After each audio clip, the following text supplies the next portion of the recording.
Erode to Chennai ஜம்முனு கும்முனு கம்முனு படுத்துட்டு போகணுமா? அப்ப நீங்க சூஸ் பண்ண வேண்டிய டிராவல்ஸ் கிறிஸ் பஸ் தாங்க. வெளிய இருந்து உள்ள வரைக்கும் கண்ணுக்கு இதமா அழகா கலர்ஃபுல்லா இருந்துச்சுங்க.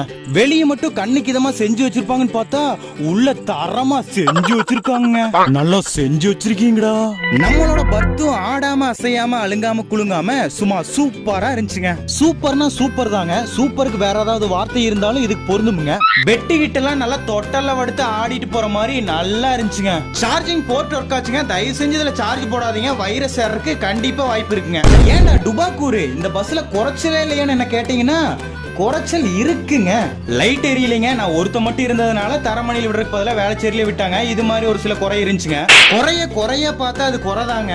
ஒரு நாள் நடக்கிற குறைய பார்க்காம சஜஷனா சொன்னா சால்வ் ஆக வாய்ப்பு இருக்குங்க. இதை நான் ஏன் சொல்றேன்னா நான் போன பஸ்ல எல்லாத்துலயுமே குறை இருந்துச்சுங்க. ஒரு சில குறை இருந்தாலும் 945 ரூபாய்க்கு ஒத்தாதாங்க இருந்துச்சு. கண்டிப்பா ட்ரை பண்ணி பார்த்துட்டு என்ன